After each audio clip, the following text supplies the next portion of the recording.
Good afternoon, everyone. I am here with the amazing owners of Chicago Multicultural Dance School, Mr.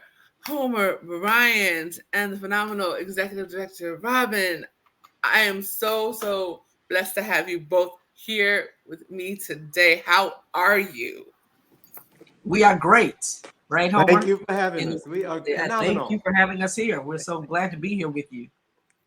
So I got connected to this incredible school through one of their programs called Hiplet. Hiplet, I don't know how to describe it. Basically, it is ballerinas that do hip hop. Yes, you heard me right.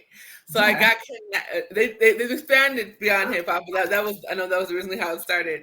So I originally got connected with Hiplet because I went to uh, to uh, to the Black Harvest Film Festival to support my friend Derek Dow because he had his movie there, and one of their phenomenal students had a documentary about her experience in joining Hiplet, and from there I was just hooked because I was like, wait, what? There's a black ballet dance company in the city, and wait, they're not doing traditional ballet. Oh, let me see what's going on here, and I've just watched their group grow and do shows around the world and become a household name.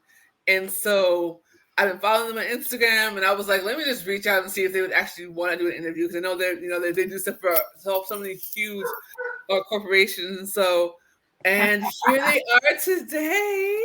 Here we are. Yes, happy to be here. Yes. But So you know, talk I about said we're trained in tradition, Daniel. We're trained in tradition, but we're dipped in versatility. And that is come hip on, play, that yes, fusion of all of absolutely. that.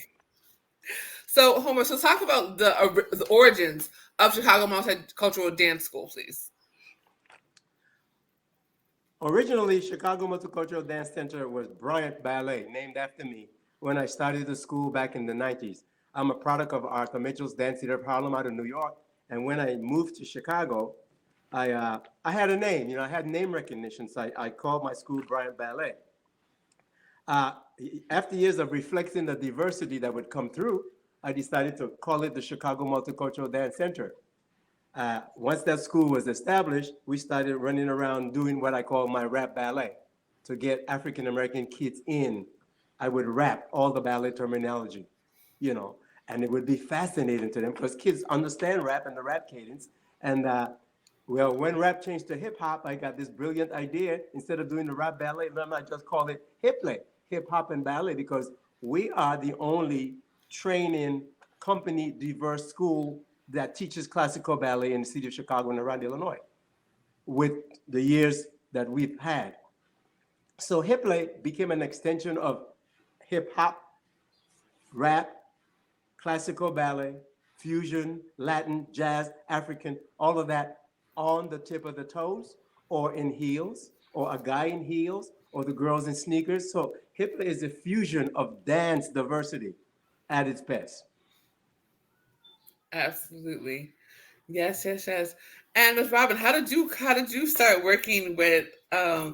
Chicago Multicultural With Dance the Center? with the infamous Homer Bryant. Well, I didn't start in the capacity that I'm in now. I started as a parent. My daughter was a student at Chicago Multicultural Dance Center, and so that's where I became familiar with Homer and CMDC and the amazing training that was happening inside there. And so once she began there as a student, eventually, before Hiplay was Hiplay, Homer would bring these girls together and they would go do shows in the city of Chicago. One of the first shows that I saw was they danced for Dwayne Wade at one of his events that he was having here in Chicago. And my daughter, who is still currently a hip play ballerina, was dancing with those girls. And so I was just one of the parents, in the bunch, in the bunch of parents. And so for those years after she moved on and went to college and everything, still familiar with CMDC. I'd see Homer here and there. We're friends on social media. And then I retired from my job in 2020. And my daughter came home one day and said, "Mom, Mr. Homer wants to talk to you." And I said, "Okay, well, tell him to call me." And she said, no, he wants you to meet in person. And I'm like, meet in person? What does someone want to meet in person about?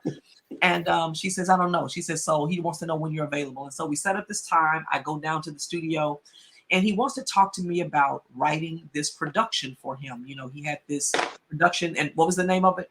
Homer, I always like him to say it.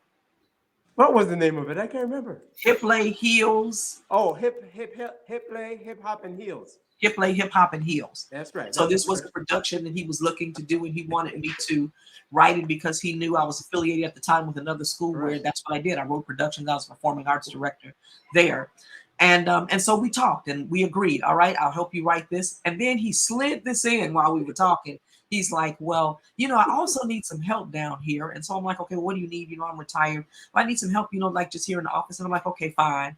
And so I started working there in the office, you know, helping them with some things, you know, in the school. And then and with that position, I was the program manager when I first came in. Probably within about a month, I became the executive director of the school. So I think probably what he did was he had a plan when he first asked me to come in and write, and he had this plan all along because that's where we've been ever since. So we work hand in hand like this with the betterment and the progression of the school, and we're having a good time. I love it. I love it. So, what would you say is one of the obstacles that you've had to overcome doing Hiplet? Mind you, let's be very clear for those of y'all that don't know about ballet. Ballet is typically not a very welcoming dance form when it comes to the African American community. If that makes sense. I mean, let's be very clear. We just got real new tights. How long ago? What was that? 4 years ago? Yeah, it's been crazy. Here's the thing: classical ballet is Eurocentric. It's a European art form. I tell people Hiplet is Afrocentric. It's what the spin that we put on a classical ballet and adapt it to what we can do and our facilities and our big butts and big thighs and that's so strong feet that we can do anything on the tip of our toes because we're made for anything. And your ballet purists, of course, get upset and they get infuriated and we're ruining ballet and that. And we just say, just watch us. Because that's what we do. And we have a good time all the time. Now, not to say they're not pain and suffering, but anybody who loves what they're doing going to be slightly uncomfortable. Yeah. So the joy is at the end, is the road trip, not the arrival, the destination. We're having a good time. And if I can add to what Homer just said in terms of the challenges, you know, unfortunately, those challenges for Black dancers doing any kind of ballet are still there in terms of being accepted, number one. But the thing that is challenging the most for us is getting equitable funding. And so, Robert, can you say that again? Did you hear her, Daniel? Because she broke up on my end. I did. Echo. She said the challenge Go is ahead. equitable funding. Equitable funding for our Black dancers, as opposed, and you know, there are white dance companies who do ballet in the city of Chicago.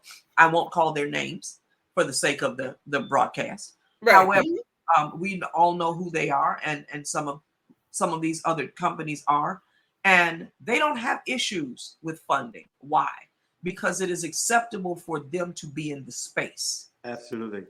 When we enter the space, especially with Hiplet, we're looking at two things. Number one, our Blackness. And number two, we're also looking at this is a dance art form that people do not agree with. So when we come to you asking you for funding for our professional company to provide equitable salaries for our company that you provide over here, funders, the same ones that you give the companies over here that are just as classically trained as our professional company, we run into walls. Why? Because number one, we're in a space that was not created for us, and we're moving into that space whether people like it or not. And then two, we're coming into that space with a style and a form that people do not agree with 100%. Funding is always our challenge. Space is always our challenge. Acceptance is always our challenge. Absolutely. And so at some point, you just have to make a decision. We understand that some are never going to accept us, but we're going to go anyway. We understand that some are never going to agree, but we're going to do it anyway. But when it comes to funding, you cannot function in whatever space you choose to be in without the funding. And so at the cherry on the whipped cream for us, funding. Equitable funding. Not just funding, equitable funding. Please recognize and place the same financial honor upon these Black dancers that you put upon white dancers. Yes. Amen. Please give the same exposure to these Black dancers that you put on white dancers. Please fill the auditoriums for these Black dancers that you do for white dancers. Please give the endowments, the same endowments. Amen. White companies give it to Black companies. Amen. And there we remain. There is our continual fight. Struggle. Our continual struggle. And let me say this, because this is a good place to say this. Absolutely. There is nothing wrong with culture supporting their own. Come on. If you look at different cultures, I think one of the beauties of the Jewish culture is that they are very intentional about how they train their children. They train them in benevolence. They train them in family structure, all those different types of things, correct? There's nothing wrong with that. There's nothing wrong with the Asian community wanting to make sure that they build from within. There's nothing wrong with that. There's nothing wrong with the white community. I'm going to say we are always going to have an issue if, as Black artists, we have to go outside of our culture and community for support. Why? Because other cultures, for whatever it's worth, are only going to see us and fund us according to their value for us. But if our own would say, you know what? I'm going to promote my own and donate to my own and ensure that my culture is built up the same way that other cultures build from within, I think we'd see a different process here, right? If our Black millionaires, if our Black billionaires would look and say, I'm going to build Black dance, I'm going to build Black musicians, I'm going to build my culture the same way that the Jewish culture builds theirs and supports theirs, and not take my Black dollars and give it over here because that's what Amen. America has made us believe we need to do. Right. I think Hiplet ballerinas would be in a different space. Absolutely. And that's why I wanted to have you on, because I wanted you to be able to have the honest conversation that you can't have other spaces.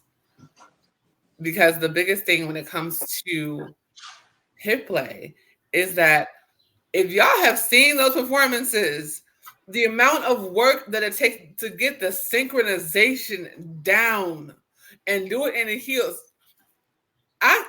I've never been able to do ballet heels, but just in regular heels, honey, oh my goodness. The amount of things that these dancers have done and the training that it takes. I grew up as a belly dancer. I know what training they're doing. I know how many hours, how many months it takes to get that routine that you saw for 2 minutes. That took about 20 to 40 hours, possibly. And that's being generous. It usually takes about 3 to 4 months to get those routines down to that perfect show that y'all see at Navy Pier, that you see in whatever country you're in when they're traveling the world. Yeah. Keep in mind, that in that stadium, that took a very, very long time to prepare. Keep in mind that point dancers, like, just in classical ballet training, what Mr. Homer has done for dancers for years and years and years, keep in mind that just regular point training is different than what you see with Hiplet. So you can get a point dancer to come into the Hiplet studio, and they're not going to be able to do that just because they dance on point. Nope. That's a whole nother level of training that has to take place. What he has produced, I mean, he has homegrown. He has bred these dancers right inside his studio. Yes. Don't do that because you dance on point. So no point dancer anywhere, nowhere can say, oh, well, I dance on point, I can do hip play. You can't. You still have to be trained to be a hip, the stamina that you have to have Yes. alone. Exactly. And the diversity of the dance styles. Correct. Yes. There's such an amazing diversity of dance styles when it comes to hip play, and it's just to see how much it's expanded is just incredible. Yeah. And to see how much the students have grown, to see how how you've expanded to all sexes, it's just beautiful to be able to see how much it's grown. Yeah. I think that's the beauty of inclusion. Yes. Absolutely. Mm-hmm. And this is why inclusion is so important. Yeah, it's a wonderful thing when I see, we, like Mr. Homer mentioned, in hip play you'll see a man in heels, you'll see a man in point shoes. Mm-hmm. That you would never have seen that anywhere. And now to see it in our company and to see the freedom that he's able to express, the expression that he has in his art form, doing what he wants to do, being comfortable in being a man in heels, a man in point shoes, and to be able to pursue that, it's absolutely amazing. Yes.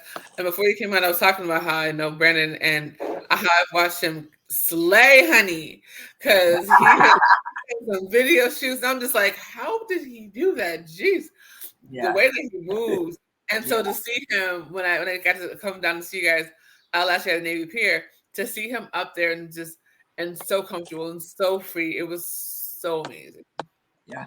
Yeah. I think one of the biggest things for Brandon, I think he told Homer and I last year when we performed Chicago, not Chicago Live, but it was Dance for Life. Dance for Life.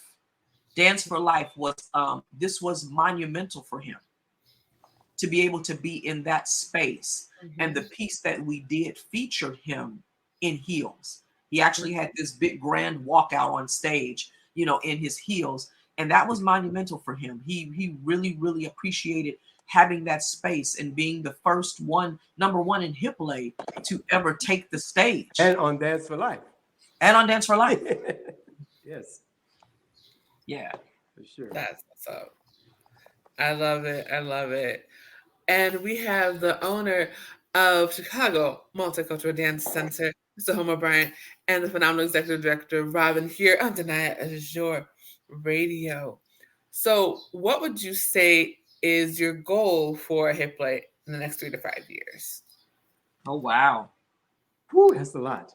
How much time does she have, Homer? We got time. We got time. I'll let Homer answer first. You know what? We're growing the hip play company. So we're looking for dancers to train. We're going to go on tour. Actually, matter of fact, next May 17th, and what's today, the 16th?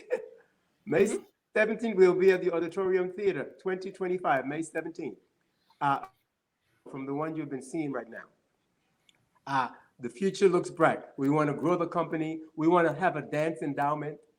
A lot of these kids in the schools are on scholarship because they cannot afford it. And they look up to the hip play ballerinas, and they want to be the hip play next ballerina, or the hip play next ballerina, as I call them, because they're down the line. But we're growing the school. We've been in a basement here for the past 34 years. If we were a white company called Hip play, like Robin said, the funders would be giving us something to do, a building, an endowment, everything that we needed. But if you're black, you need to stay back. No, we can't stay. We're striving. We're aiming for the stars. My grandfather always said, shoot for the stars. You might land on one of them. And you help other people. You lift other people up. And that's what we're doing with these children through Hip play and through the Chicago Multicultural Dance Center. Between myself and Robin Edwards out there, we're going to make a difference in these kids' lives. And we're going to change it. But I always maintain, through the discipline of dance, we're training a lot of wonderful dancers. But guess what? We're making better human beings all around. And that's what the world needs, better human beings. Yeah. Everybody should study dance. Yes. Trump and Biden should study some ballet. know what I'm saying? The world would be a Look, better place if all the leaders of the world got in a ballet class and do what we do. Because it's focus and it's concentration and it's That's right. working on both hemispheres of your brain. That's right. And not everybody does that. That is right. absolutely. Yeah. Go ahead, Robin. I would have to say, all of what Homer said, the future of Hiplet ballerinas is so promising. Homer and I work very, very hard on the same way that we work within the school to produce sustainability within the organization. We look at the company as a whole and say, all right, you know, we have to change. We just met and we looked at that and said, all right, this is the way Hiplet has been from the time you created it. And this is what it was. But you can't stay like that if you're going to be successful. You don't change, you die, right? And so Yes. we looked at what do we need to do and what are we trying to accomplish over the next few years? Well, like Homer said, our impact and our influence is first and foremost to us. One of our greatest joys is being able to see the Hiplet ballerinas on stage and to see African American girls sitting in the audience, seeing themselves on stage. Black, not necessarily fitting the mold for ballet or what Eurocentric ballet enthusiasts said that ballerinas should look like, but being able to go and take the same classes and then be afforded the same dance education training to be just as good as anyone else, European, Asian, wherever, and being able to look on that stage and see what their future can look like, to be able to see, number one, I can be a ballerina and be Black. Number two, I can have a career in dance as an artist and not be the starving artist. What the future of Hiplet ballerina looks like is not to have the starving artist anymore, right? We advocate for the money that our professional company should be paid. For the first time in the 23-24 season, we were able to obtain funding to contract all of our company members for 32 weeks, where for Monday through Friday from 10 to 6, they were in class all day long, making themselves better so that when we hit the stage anywhere that we went, people were enamored by Hiplet ballerinas for the first time. But in contracting them, one of the things Homer and I did was we sat and we looked at what do other companies pay their professional company? And then from that, we probably need to double it. So if you look at what most companies get, some of them get paid, let's say 450, 500, 550, maybe even, I'd say maybe for the most 500, 550 a week. Our dancers, for the most part, were making $800 per week. We wanted to make sure they didn't have to worry about trying to dance and working another job, trying to dance and I don't have enough money still to pay my rent, trying to dance and still trying to figure out how they were going to get gas to come every single day. We wanted to make sure that, and even that wasn't the salary that we wanted to give them, because one of the white company counterparts that we have, their professional company makes $70,000 and $80,000 a year. What we were paying wasn't even $60,000 a year, but it was more than what they were making, because prior to being contracted, normally they were getting, just for rehearsals when there were no shows, for rehearsals every 2 weeks they would get $240 just for rehearsing. When there was a show, they might get $250 for a show. They can't pay their rent. The future of Hiplet ballerina says equitable pay. Yes.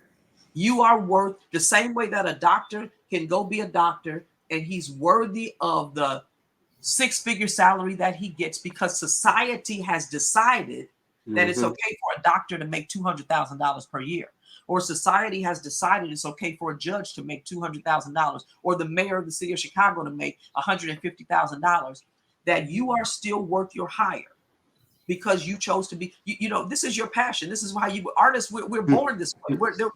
This comes from the inside out.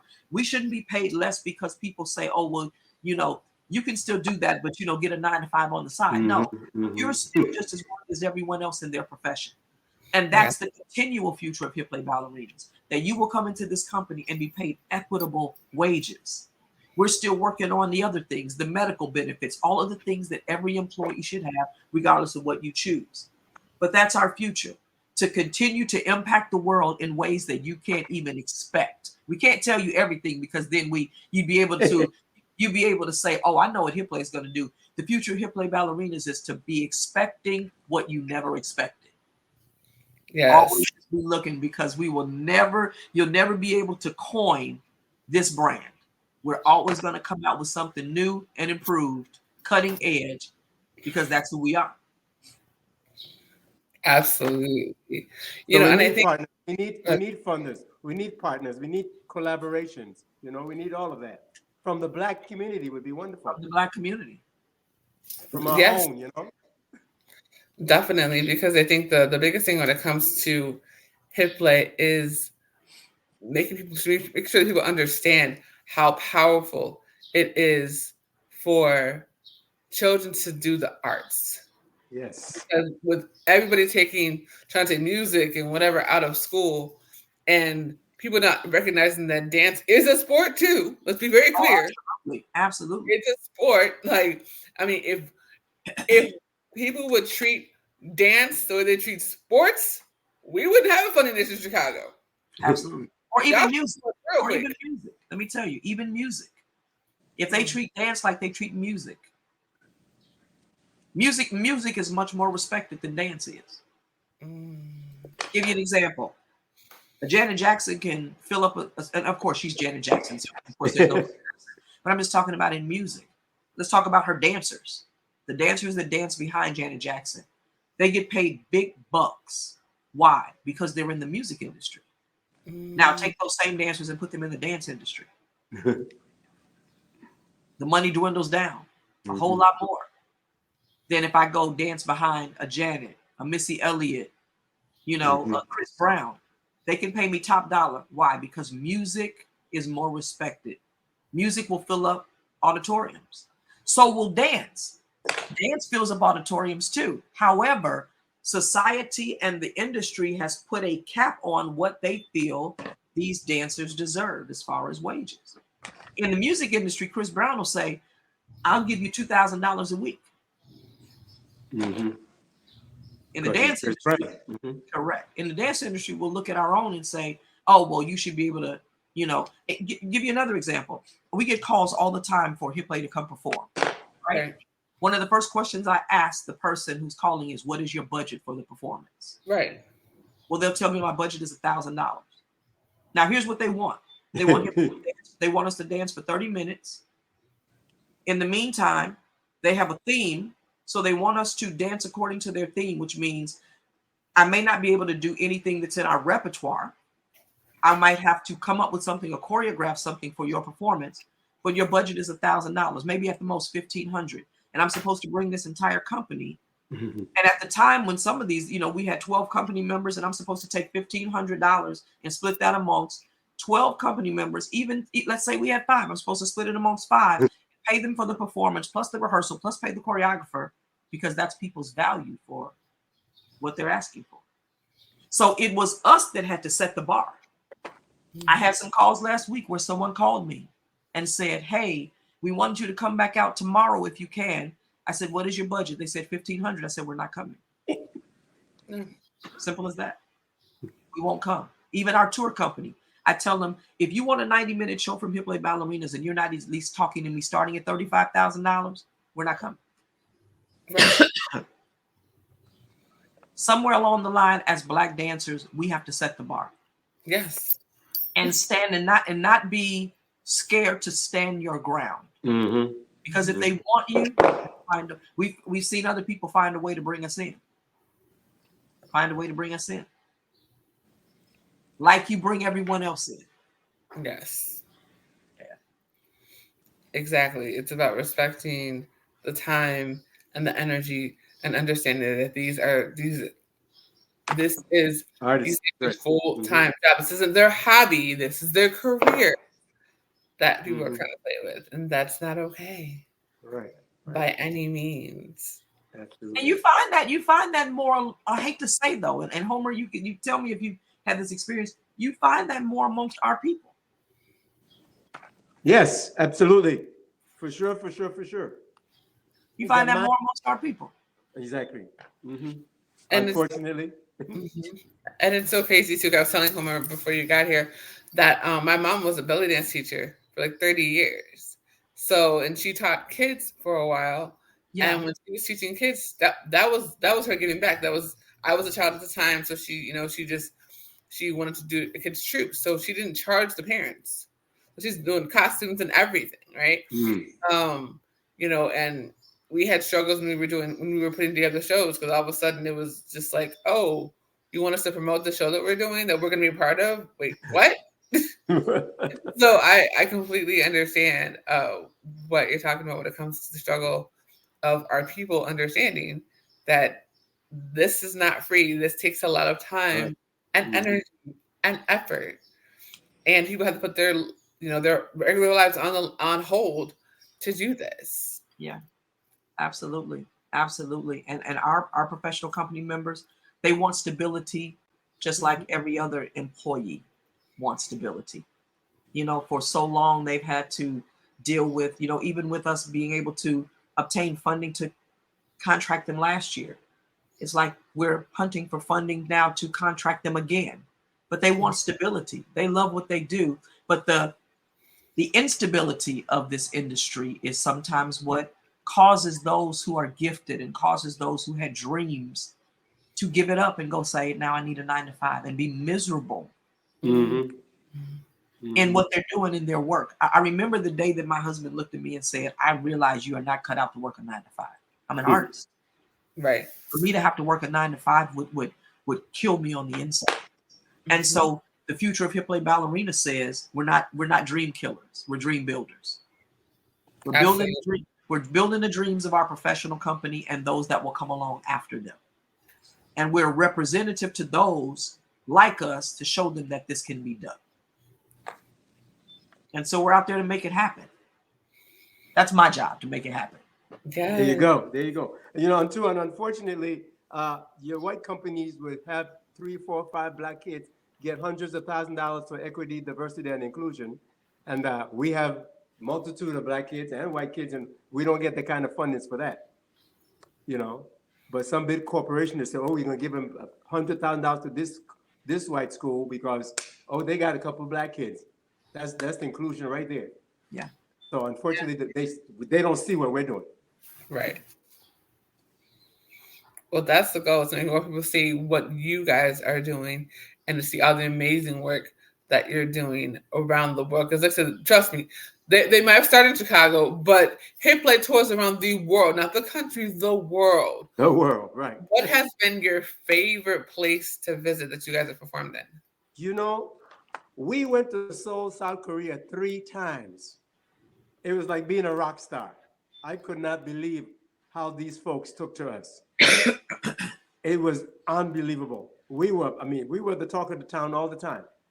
Taking out the restaurants, taking here, there, photo shoots. It was like being in a whole different world. Sometimes, and it's funny because that reminded me of being a member of the Dance Theater of Harlem with Arthur Mitchell back in the day when he started the Dance Theater of Harlem. We were rock stars in Europe, but in America, we didn't get that kind of clout. We didn't get that kind of respect. Seoul, South Korea was one of my favorite places because we did Paris Fashion Week and New York Fashion Week and LA Fashion Week, and all those places are wonderful. But for me, it's going to the little places where you see little black and brown kids in your audience and their eyes are wide open because like Robin said, they are seeing themselves on the stage. Yes. That is powerful. That is life-changing. Yeah. I know that was always the biggest thing with my mom, where she wanted to make sure that we were dressed appropriately, because for the little girls that were coming behind us, she wanted them to make sure that they were respecting themselves. That was the biggest thing. I think y'all do a phenomenal job of that, to make sure that your dancers are dressed respectfully. And I think what the problem that we've had when it comes to dancing in different forms is that people have gotten away from the dance form, and they get to the fact of the girls not being dressed appropriately, especially the younger girls. It's like, really? What are we teaching here? Yeah. Well, the one thing that I would love to say about the school is that, as Homer was talking about, and we always reiterate, the young girls who see Hiplet on stage, you have to see the number of Black children that come through our school. That if Chicago Multicultural Dance Center did not exist, they wouldn't have opportunities for dance education training. They wouldn't be able to afford it. We don't turn any student away. because they can't pay. We say, okay, fine, we'll give you a scholarship. And then somewhere out there, we go find the money. We go ask for donations. We go ask for sponsorship. We ask, can you sponsor 2 or 3 children? We talk to corporations and say, hey, can you donate to the school? Because, we have so many students that are asking for scholarships. Even yesterday when I was in the office, Mr. Homer and I were talking about another student that was asking for, we had given a scholarship, but the mother was still even saying, I still can't afford it. Can you give more? Our goal is to make sure that we're multicultural, but we want to ensure African-American dancers or those that are prospective dancers have equitable dance training. So you don't come to Chicago Multicultural Dance Center and just get any old kind of training. Right now, we just hired a program director that is bringing the best teachers in, training our students, bringing the best teachers in for our summer intensive.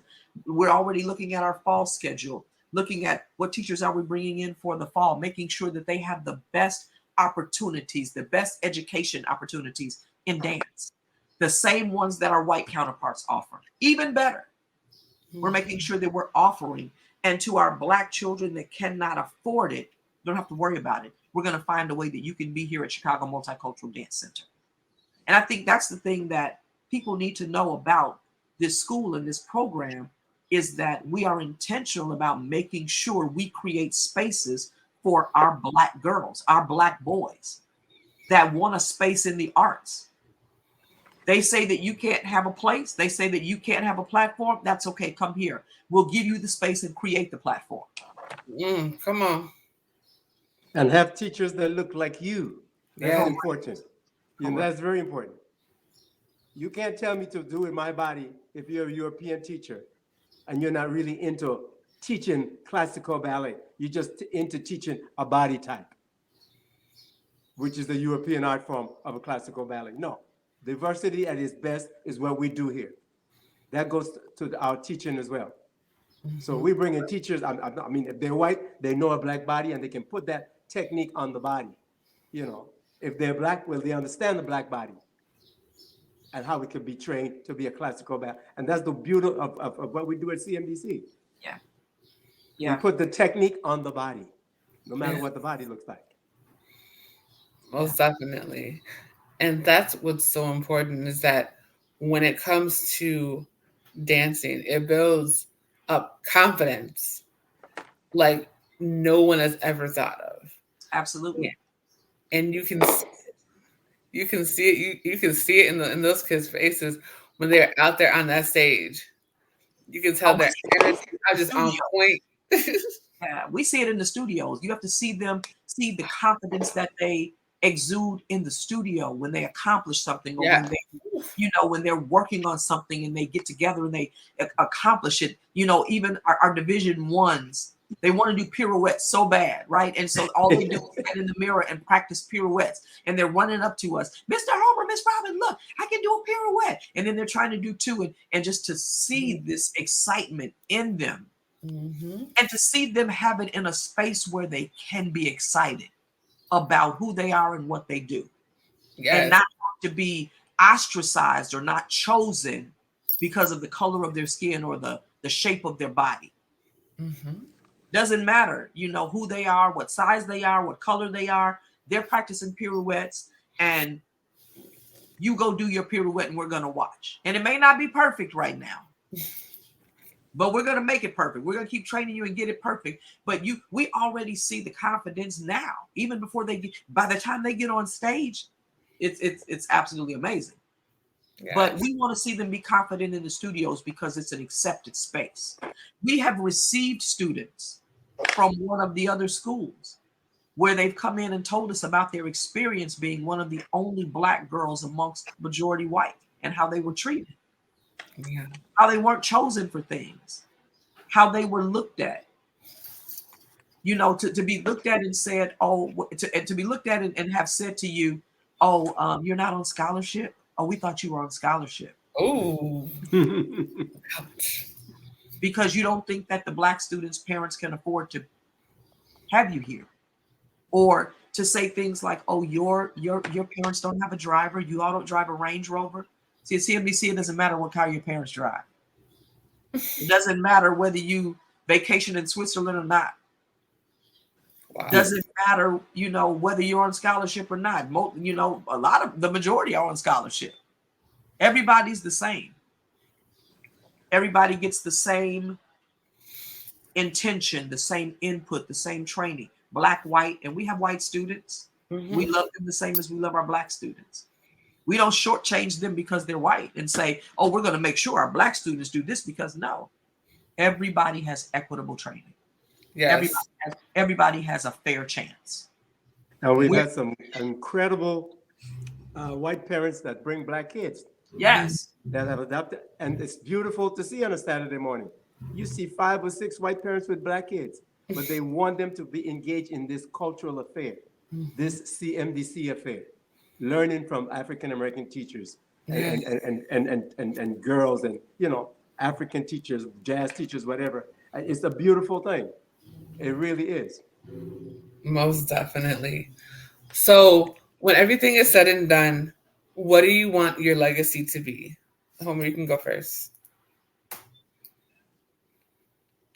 At the end of the day, as far as the whole school and goes, we're making better human beings through the discipline of dance. That's important to me. We made a great company through Hiplet. That Hiplet is the Alvin Ailey of the Midwest, as far as I'm concerned. Yeah. Chicago Multicultural Dance Center is like the Alvin Ailey of the Midwest. It's like the Dance Theater of Harlem of the Midwest. The training here is phenomenal. The teachers, the camaraderie. But let me tell you something. These kids come here every day, and you ask them how you doing today? They have to say great. When something goes wrong and they can't say something hurts, they have to say it's slightly uncomfortable. That's the mindset that we're making kids with. You know what I'm saying? So they're walking down how was school? Great. Oh, I'm very slightly uncomfortable. It's a mindset.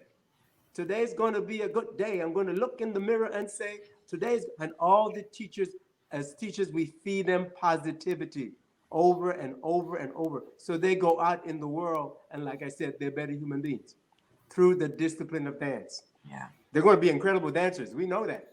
But better human beings all around. Yeah.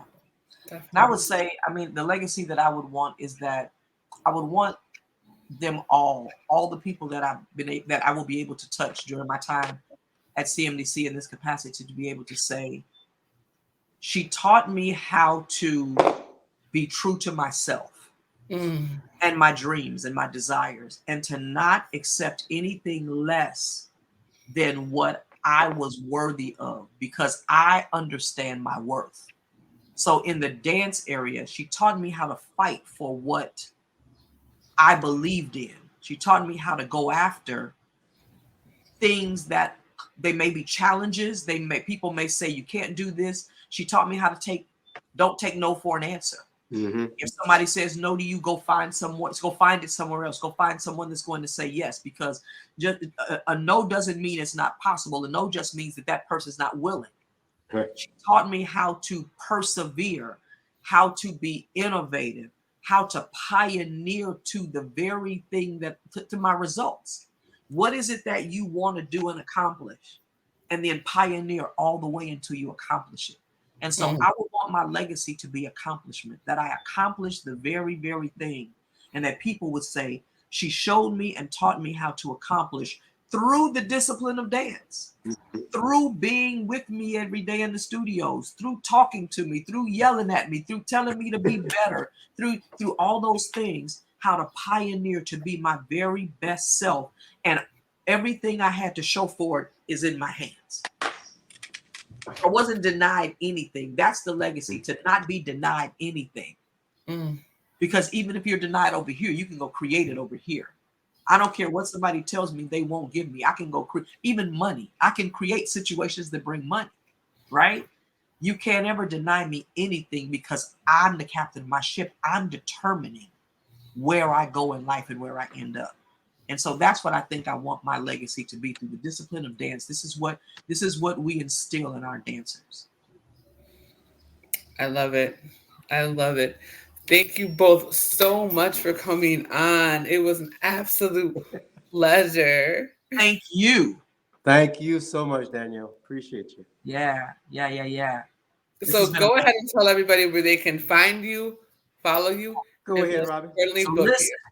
First of all, we have websites for both entities. For the school, which is you can go to cmdcschool.org and you can find everything you need to know about the school. If you want to find out about Hiplet Ballerinas, you can go to hipletballerinas.com. We also have Facebook, Instagram. All you have to do is just type into Facebook CMDC or Chicago Multicultural Dance Center or Hiplet Ballerinas. It's all going to come up. We have TikTok pages. We are on Threads. We are developing our LinkedIn pages right now, but every social media platform we are in, just by searching our name, we are there. Please visit us on Yes. all of our platforms. You will definitely be entertained. You will definitely, especially our Hiplet Ballerinas. We do a lot of content on our Instagram and our Facebook and our TikTok. And, things that people will just want to be engaged in. And so you definitely don't want to miss those. And then the school, all our announcements, we have a big show coming up June 15th at the Logan Center for the Arts. First show is going to be at 1:30 and our matinee show. And then our evening show is at 6:30. You can get those tickets on our website at cmdcschool.org called Welcome to the Circus. And so you get to see the entire school plus the Hiplet Ballerinas. And it's going to be a wonderful time. Please visit us on all our social media platforms. And if you want, yes, you can follow me on Homer H. Bryant on Instagram. And on that Instagram page, you can see the Hiplet Next. Those are the young 12, 13, 14-year-olds, future Hiplet ballerinas.